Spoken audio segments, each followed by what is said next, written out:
This video is for those of you, including myself, who have felt personally victimized by Lili before. So I don't know about you, but sometimes when I'm in ranked, I'll be facing against a Lili and she's just doing pokes all day, like this. Something like that. If you've ever felt like that before, I think this is the video hopefully for you. First of all, I'm going to show you through Lili's best pokes, or what I think some of the best ones are. Secondly, we're going to be reviewing some of her common poke pressure. And then thirdly, we're going to be looking at our homing options in this matchup. Finally, I would just want to define the scope of this video. Lili is a very good back turn character with lots of tricky stance mix-up. I won't be going through back turn pressure, such as down 1-2, which can go into back turn if you hold back. And I also won't be going into too much detail regarding back 1, which gets her into Dew Glide, which she can sidestep and also go back into Dew Glide in, for example. So let's start off by having a look at some of her best pokes. I'm going to start with down forward 1.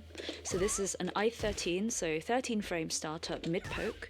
It's +8 on hit, so fairly standard for a down forward 1, but arguably one of the better ones. Not all down forward ones in the game are this plus, and furthermore on block, as you can see, it's only -1.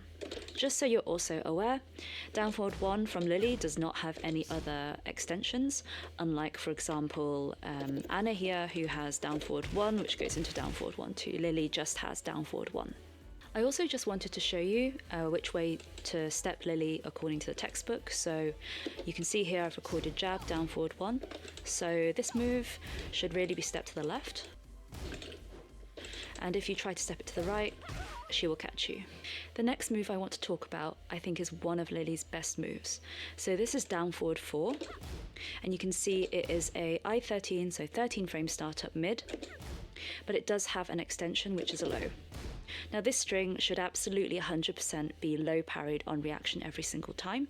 Good Lilis will often just use this as a single move because it has extraordinary tracking properties to both sides. Furthermore, it can also, I think, be hit confirmed, and it can also be heavily delayed. So let me just show you without the delay, and then with the delay. So you can see that there's quite a gap. So the next move I want to talk about is Lili's down 3. This is a really important low poke. As you can see, it doesn't do a lot of damage, doing only 14, but it does leave Lili at +1 on hit, which obviously gives her advantage.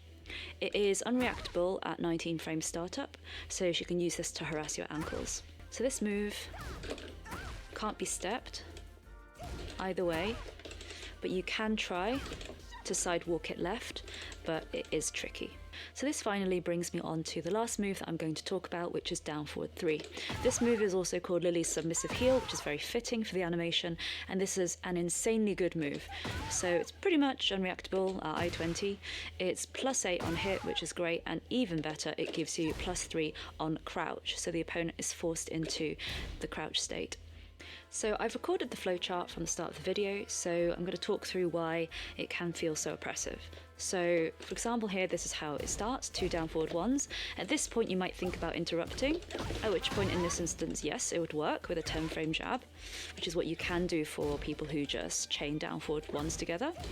Alternatively, you can try and step to get a bigger reward, but in this case Lili's followed it up with a down forward 4, which has really good side step tracking both ways. For this particular move, you'd have to clean sidewalk it, but obviously by sidewalking you're not blocking. So that's the first bit. So let's say I tried to step, I got hit, okay? So usually after you get hit, the thing in this game is to just block. Oh look, my ankles got chopped, right? So after that bit, she's at +2 once she's hit you with that low, right? So now you're like, okay, I'm just gonna hold the pressure. So what move does she follow up with? She follows up with down forward 3, which is +3 on crouch. So I'm now still minus, it's still not my turn, technically. And at this point I'm thinking, I just want to try to get my turn back. So, you know, you maybe try and mash, you try and step, you know, you try and do something. So let's try both. Let's try a down jab. So that trades, and that's no good. Let's try a while standing 4. That's also no good. Let's try stepping from crouch, because you can do that now, right, in Tekken? Okay, we still get caught. Maybe the other way. Let's try the other way. you just still get caught. So you'll find that down forward 1 creates a really strong situation for Lili where she's only -1 on block.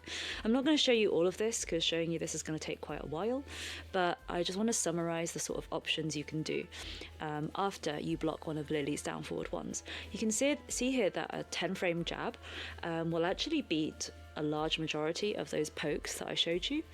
So if you have a 10 frame move that counter hits, then by all means go for it. So you can see that beats her going into another down forward 1, for example. However, homing mids are super strong against Lili because they love to sidestep. It opens up a lot of options.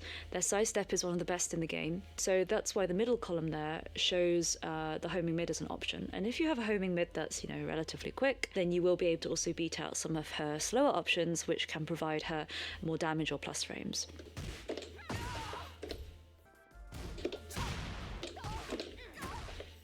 So if you use my 16 frame homing move, I'll get a counter hit on that.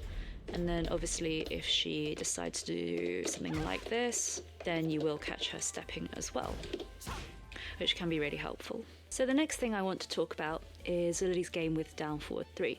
So as you know, down forward 3 is +3 on crouch, very favourable for her.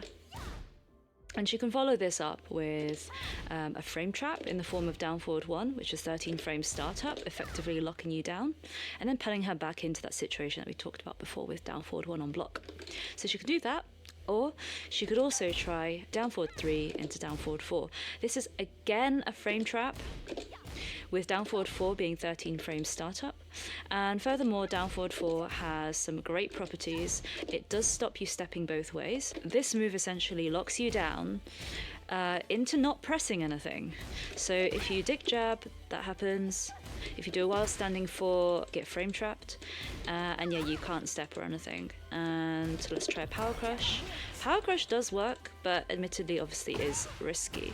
Down forward 3, I won't go through it in as much detail as down forward 1, but I think this is very favourable for Lili because of the down forward 3 into down forward 4, and it kind of forces you to respect being +3 on crouch.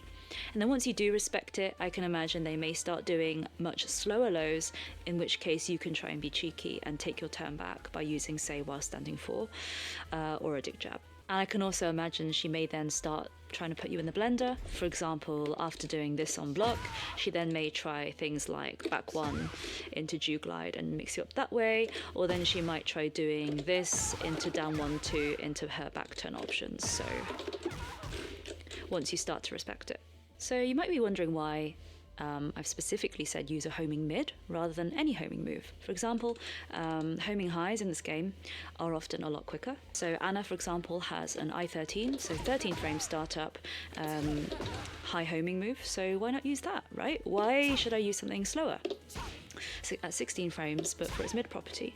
Lili can be incredibly evasive. Here I've recorded down forward 1 into sidestep into Dew Glide 1, 4. Which is a safe mid-mid, and it's -9 on block. Let me show you what happens if I use the homing mid to start with. I get a nice juicy counter hit, which Anna, in her case, can confirm into any 14 frame move. But let's see what happens if I use my high homing move. If you're absolutely mashing, you can sometimes catch her, but I don't know if you saw she ducked the first hit of my back 2-2. Sometimes you can catch it all, and then if I'm a bit late for some reason, she becomes definitely more evasive there. So you have to be really really careful with the high. Another reason why you should be using the homing mid more, Lili can also just down forward 1, do a little sidestep and duck. And in this case, the back 2-2 is going to miss entirely. So to summarise, what have we learnt from all of this? I've got 3 take-home messages for you. So the first one is make sure you think about overusing your best homing mids, and this can be helpful in both dealing with her down forward 1 pressure as well as other situations, for example, her back 1 into Dew Glide sidestep. Secondly, try to respect this particular move and look out for her habits after that move, because she's got some strong options to keep you locked down. Third and finally, don't be afraid to challenge down forward 1 on block, and remember to use a 10 frame jab or your homing mid. So I hope you found that helpful, and good luck for your next ranked run into Lili.